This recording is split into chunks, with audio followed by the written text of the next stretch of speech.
El Señor esté con ustedes. Anuncio del Santo Evangelio según San Mateo.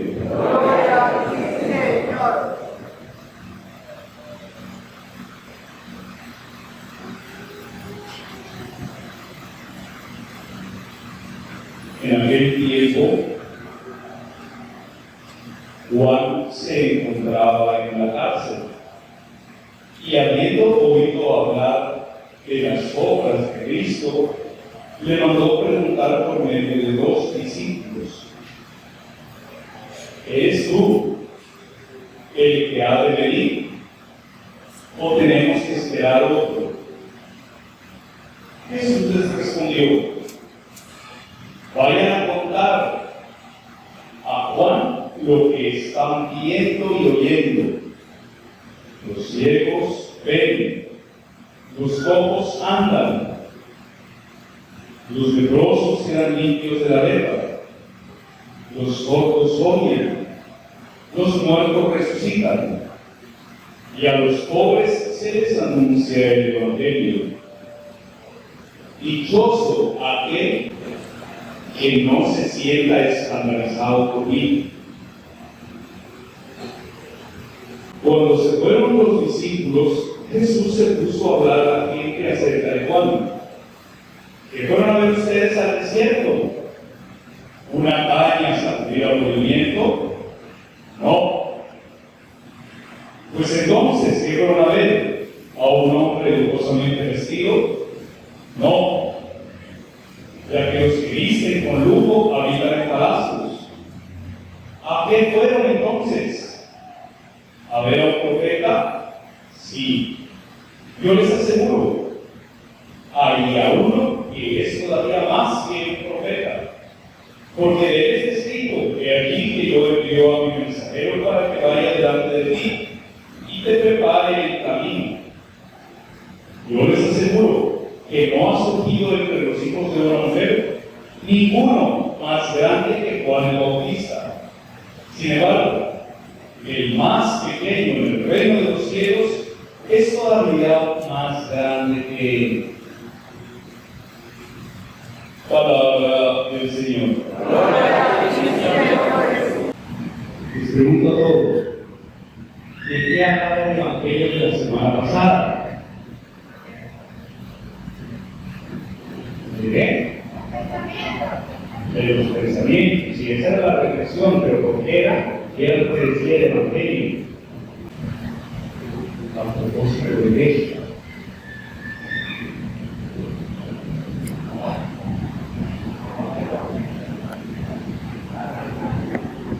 Juan estaba preparando el camino y decía: conviértanse, que ya está cerca el reino de Dios. Y en el segundo párrafo decía: ya el hacha está lista. Capítulo 3 de Mateo: ya el hacha está lista, está puesta sobre el tronco de los árboles, y árbol que no da fruto será cortado. Decía también que ya está el Señor con el hierro en la mano, con la hoz en la mano, listo para cortar. Y aquel que no dé fruto será tratado como la paja y echado al fuego. Juan el Bautista predicaba a un Dios vengativo, a un Dios castigador. Jesús fue discípulo de Juan el Bautista, pero a un cierto punto Juan el Bautista toma su camino en la predicación y Jesús toma otro camino. Juan seguía predicando: arrepiéntanse, pecadores. ¿Y qué era lo que predicaba Jesús? Que Dios nos ama a todos. Ya había tenido algunas polémicas los discípulos de Juan con los discípulos de Jesús. En una ocasión, capítulo 9 del Evangelio de Mateo, le van a preguntar a los discípulos: ¿por qué los discípulos de Juan el Bautista hacemos ayuno? ¿Por qué los discípulos fariseos hacen ayuno? ¿Y por qué los discípulos y tú no hacen ayuno? Y Jesús le responderá: pueden los invitados al banquete de bodas, a hacer ayuno mientras está el esposo con ellos. No, llegará el tiempo en que les quitan el esposo y ahí se tendrán que ayunar y terminan diciendo: vino nuevo en odres nuevos. Esto que a nosotros nos parece tan positivo, y mientras que Jesús predicaba en Galilea, tiene una referencia negativa, porque Juan lo que busca es un ultimátum con Jesús. ¿Por qué? Porque mientras que Jesús está predicando, Juan está ¿qué? Encarcelado. Por eso nos dice la primera frase. ¿En dónde? En una cárcel, en un lugar que se llamaba Maqueronte, a 100 kilómetros de Galilea. Y entonces manda a preguntarle: yo he vivido toda la vida predicando a un Dios castigador. Viene Jesús y veo que no está castigando a nadie. Eso no es el Mesías. Dos discípulos a preguntarle a Jesús. Para entender esto, vamos al libro del Éxodo. ¿Cuántas fueron las plagas de Egipto? 10. Bueno, que tengan el número preciso. 10 plagas. ¿Cuál fue la última? La matanza o la muerte de los primogénitos, de todos los primogénitos, incluido el hijo del faraón. Juan predicaba un Mesías castigador que viniera otra vez con 10 plagas y que viniera asesinando a los malos. Y Jesús no hacía esto. Jesús tiene 10 signos de que es totalmente diferente. Por ejemplo, en vez de asesinar al primogénito del faraón, ¿qué hace? Sana a la hija del jefe de la sinagoga, aquella niña a la que le dijo Tabitacum. Juan escucha todo esto y dice: este no puede ser el Mesías que yo he estado predicando. Y si no es el Mesías que yo he estado predicando, es un impostor. Vayan, pregúntenle. Y cuando le preguntan, Jesús dice: mire, hablen de lo que han visto, hablen de lo que han oído. Y nos da 6 signos. Vayan y díganle que los ciegos, los cojos, los leprosos, los muertos y a los pobres se les anuncia el Evangelio. Y agrega: dichoso aquel que no se sienta, aquí dice defraudado, la palabra correcta es escandalizado por mí, una de las bienaventuranzas. Dichoso aquel que no se siente escandalizado por mí. ¿Cuál es el escándalo? Que Dios nos ama, y muchas personas todavía no podemos aceptar eso. ¿Por qué? Porque a veces en nuestra oración nosotros ¿qué le pedimos? Que castigue al malvado. Señor, que se muera la moza de mi marido, que la atropelle un carro. Seguimos pidiendo cosas que no tienen nada que ver con el reino. Castigo. Y no puede ser que Dios no castigue a una persona que tanto le ha hecho sufrir a un enemigo. Y entonces, eso es lo que causa escándalo. Un Dios que es amor. Estos discípulos se van, y se van lógicamente defraudados, escandalizados. No ha venido a vengarse. Y aquí hay 3 citas para que las subrayen después en la Biblia. La cita de la primera lectura, capítulo 35, versículos de 1 al 6. El capítulo 26, versículo 19 de Isaías. Y el capítulo 61 de Isaías, versículo 1, 2 y 3. ¿Qué dicen estas 3 citas? Dice: ya ha llegado el día del Señor, día en el que los ciegos verán, en el que los cojos caminarán, en el que los leprosos quedarán limpios, los cautivos quedarán libres, y tiene inicio el día de la venganza del Señor. Jesús cita al profeta Isaías, pero no cita la frase que para Juan era más importante. ¿Cuál? Que inicie el día de la venganza del Señor. Y entonces ellos se van escandalizados, no tanto por lo que Jesús dice, sino por lo que Jesús no dice. Que inicie el día de la venganza. Se van defraudados, escandalizados. Este no es el Mesías al que predicamos. Este no es el Mesías que nos ha enseñado Juan. Y tendrán que decirle a Juan: no es el Mesías que tú predicaste, no es el castigador, no es el que va a iniciar la venganza. Por el contrario, está dando la vista y está curando a todos, no importa si es la hija del jefe de la sinagoga o cualquier persona que se le atraviese. No ha venido a castigar, no ha venido a hacer lo mismo que hizo Moisés con los egipcios. Y aquí sigue un momento de honestidad intelectual de parte de Jesús. Cuando se van los discípulos de Juan, ¿qué comienza a hacer Jesús? Algo contrario a lo que nosotros hacemos cuando se va una persona que nos cae bien. Juan acaba de pedirle un ultimátum, demostrarle que está defraudado, desencantado, escandalizado por lo que está haciendo. Y Jesús se pone a hablar de Juan el Bautista. ¿Se puso a hablar mal? No, por el contrario. Nosotros, ¿qué hacemos cuando alguien nos cae bien? Hablamos mal, de ese no sirve, yo soy el que tengo la razón. Jesús no tiene honestidad intelectual. Aprende a reconocer lo bueno del que no piensa como él. Y entonces dice: cuando se fueron los discípulos, Jesús se puso a hablar a la gente acerca de Juan. ¿Qué fueron a ver ustedes en el desierto? ¿Una caña sacudida por el viento? No.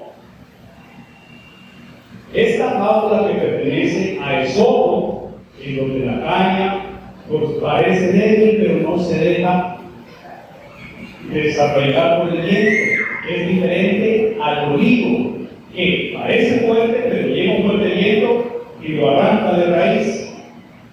Para los judíos era famoso porque cerca de Tiberiades había un bosque de cañas a las cuales las movía el viento. Y Herodes, para ganarse la voluntad de los judíos, en las monedas mandó a hacer el bosque. ¿Qué significa la caña sacudida por el viento? La persona oportunista. ¿De qué partido político eres?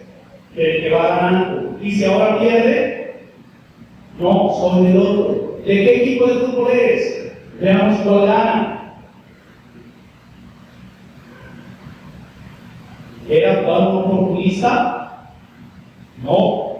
Juan creía y vivía como creía. ¿Qué fueron a ver entonces? ¿Fueron a ver a un hombre lujosamente vestido? No, ya que los que visten con lujo habitan en los palacios.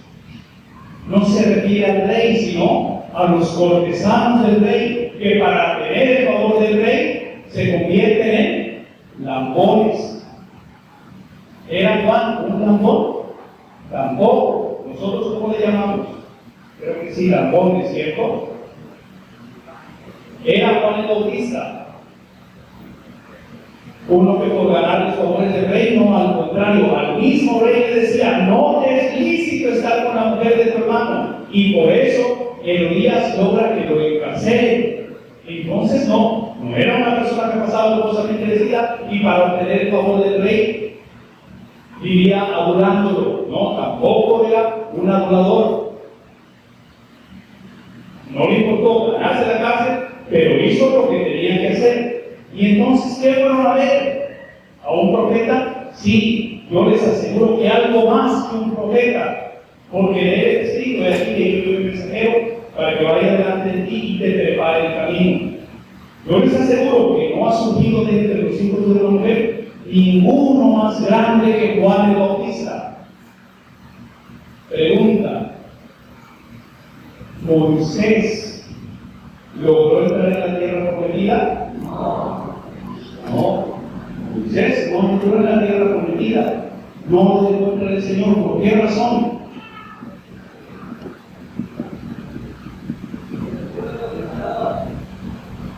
porque era primero un sanguinario que utilizó el poder del Señor para liberar al pueblo como él entendía. Y después no al hacer salir agua de una piedra, no logró esa conversión de corazón. Y el Señor, a las puertas de la tierra prometida, no lo dejó entrar. Lo mismo pasó con Juan Bautista. Juan el Bautista llegó hasta las puertas del reino, pero a la hora de entender a un Jesús que era amor, a un Dios Padre que los amaba, no logró el mensaje, no logró entenderlo. ¿Y cómo murió? Decapitado. Prefirió perder la cabeza antes de cambiar de pensamiento. Y de aquí viene la enseñanza para nosotros, que podemos tener el síndrome de Juan Bautista. Yo soy el bueno, yo soy el que tengo la razón. Y ustedes son los que tienen que convertirse, ustedes son los que tienen que cambiar. Eso era lo que Juan Bautista pretendía. Tú, rey Herodes, tú tienes que cambiar. Y en el momento que le tocó cambiar a él, no cambió. Y eso nos puede pasar a nosotros, que sean los demás los que cambien, pero cambiar yo no. Siempre tengo que mantener mi pensamiento. ¿Por qué? Porque como me creo bueno, no tengo necesidad de cambiar. Y con Jesús será lo contrario. Jesús viene a dar amor a todos. Y esa es la novedad, ese es el Evangelio. Nadie es tan malo que no merezca amor. ¿Cómo es? A ver, otra vez. Hagamos un paréntesis. Levanten la mano los que ya hicieron el cero. Bien levantado. Yo estoy mirando a los que no lo han hecho, que levantan la mano.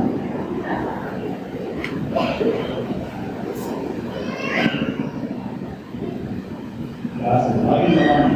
Y los que no han hecho el presente, ¿por qué? No hay plata, Padre, Madre Santísima. Aquí se hizo un concurso de pesebres reciclados que no se necesita gastar para hacer un pesebre. ¿Cuál es la función del pesebre? Endulzar el corazón de la persona que vive amargada, enojada, solamente con la leña, con el diablo afuera. El problema no es que sean unos amargados, ese no es el problema. El problema es que la persona amargada exporta amargura y daña el ambiente de las personas que se encuentran a su lado.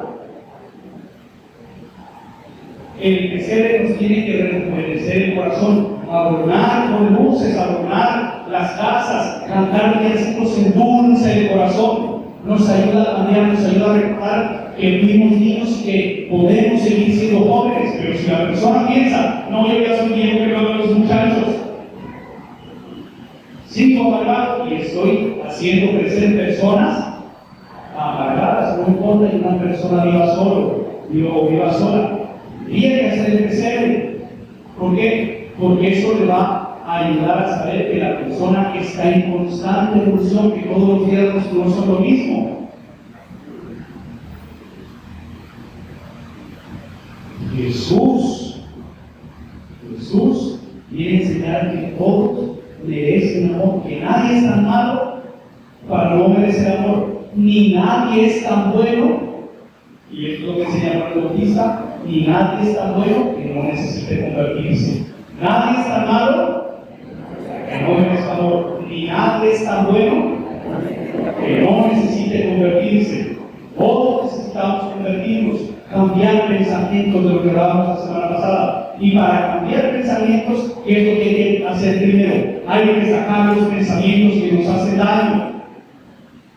Hay que vaciarse, como en el armario. Estoy guardando ese vestido para cuando le das, este otro para cuando ya me quede bien. Y así, ¿hace cuánto no te los colocas? 3 años, 4 años. ¿Qué pasa con esos vestidos? Cuando los vas a ver, se los han comido la polilla. Si tú los sacas, haces espacio para lo nuevo. Él dice el Evangelio que Jesús fue en las posadas de casa en casa y no había puesto para él. ¿Por qué? Porque todo estaba lleno. Jesús no puede entrar con toda esta ley, entonces nosotros nos vamos llenando de nuestros pensamientos, de nuestra amargura, de nuestro rencor, de nuestros enojos. ¿Puede entrar ahí Jesús? Muy difícil, muy difícil. ¿Por qué? Porque ahí ya pensamos que no necesitamos convertirnos. Jesús entra donde hay espacio para Él. ¿Qué es la confesión? Ir a sacar tantas cosas que yo no las he sacado. Tengo un rencor que lo llevo como tesoro. 10, 15, 20 años. Y no lo digo a nadie. O me he confesado, pero eso no lo digo. ¿Puede entrar ahí el Señor? No, porque no lo he sacado. La confesión, si una persona se confiesa conmigo, a mí no me está haciendo ningún favor, pero a mí mejor que los confesaría. La confesión a quién se quiere decir a la persona para que saque lo que tiene dentro, para que vomite aquello que le está envenenando, aquello que le está haciendo daño. Si uno tiene todo algún veneno, ¿qué tiene que hacer? Claro, hay que sacárselo de otra manera. Por mí, si nadie se confesara, mejor, más tranquilo, pero a la persona que se confiesa sí le sirve, y por eso hay que confesar a las personas, a quienes lo piden, porque eso abre el espacio, ayuda a destapar que se ventile la mente. Sacándolo me libero, pero si lo tengo aprisionado ahí y que nadie me toque el tema, allí sigue matándome. No ha nacido ningún hombre de una mujer más grande que Juan el Bautista, pero sin embargo el que entiende el reinado de Jesús será más grande que Juan el Bautista, el que logre entrar en el reino del Señor. La persona que entiende el reino de Jesús, el reino que es amor, esa persona es más grande que Juan el Bautista. Y tenemos algunos criterios para el reino. Vayan a contar lo que están viendo y oyendo. Los ciegos ven, los sordos, los leprosos, los muertos, a los pobres se les anuncia el Evangelio. Estos son criterios de vida. Si yo veo que hay algo que en vez de hacerme mirar mejor la realidad me oscurece la vista, debería apartarlo. Si yo veo que voy a caer en algo que me haga tropezar, debería esquivarlo. Si veo que algo me va a empujar, ¿qué debería hacer? Escapar. Si veo que hay algo que me va a dañar la mente, debería rechazarlo. ¿Por qué? Porque Jesús dice: yo he venido para que tengan vida y vida en abundancia. Y aquello que no nos ayuda a ver bien, a caminar bien, a oír bien, a estar limpios, nos daña. Esos son los criterios.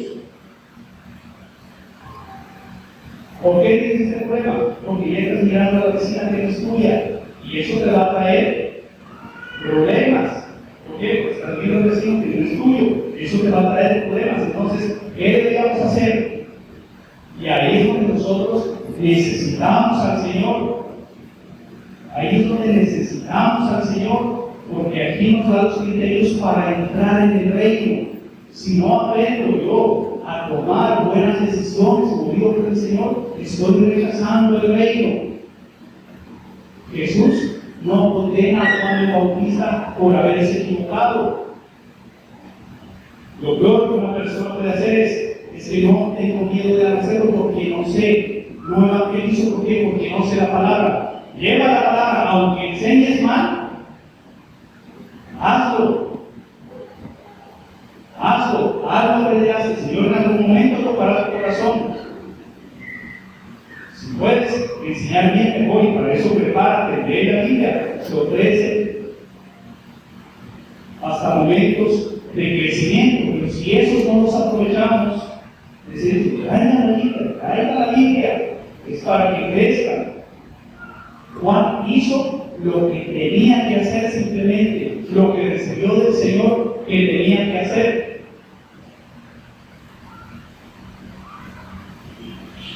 Jesús viene a dar plenitud. El reino de Jesús está en quien no se escandaliza de Él. El Señor está detrás de lo más diáfano, puro, impoluto, tan doloroso posible, detrás de lo más puro. ¿Y dónde tengo que buscarlo? ¿Dónde? En la Eucaristía, ahí me hablo. En el perdón, sacar un sentimiento, desesperarme. En el amor, ser misericordioso. En el condenar a los demás y en el juzgar, ahí no está. Y si no, igual, me quedaré igual que Juan el Bautista. No entraré al reino y me quedaré a las puertas del reino sin poder entrar. Entonces es interesante, resumiendo, nadie, como decía, nadie es tan malo que no merece el amor, ni nadie es tan bueno que no necesite convertirse. No necesite convertirse. Por eso después el Señor se acabó el castigo, ya no hay castigo. La mentalidad de Juan el Bautista se perderá, pero hizo lo posible. Después de Jesús, el Señor lo único que hace es darnos oportunidades de crecimiento, oportunidades para seguir amando, oportunidades para seguir caminando. Nos dicen los místicos que al final de la vida, la última pregunta, la pregunta que nos hará el Padre será: tengo el reino para ti, ¿quieres entrar? Y nosotros, si no hemos aprendido a confiar ahora, diremos no. Y quien aprendió a confiar ahora dirá así de fácil es la salvación. Quien no aprendió a confiar, quien no entró en la óptica de ese reino, no será capaz de decir sí. No es que seamos juzgados, quién sabe cómo, porque el reino es ahora. Si no aprendemos a ver, a caminar, a resucitar, a llevar el Evangelio, a oír, estamos perdiendo el reino. Vamos a repetir la frase de enseñanza: nadie es sano, no es amor y nadie está bueno. Sagrado corazón de Jesús, sagrado corazón de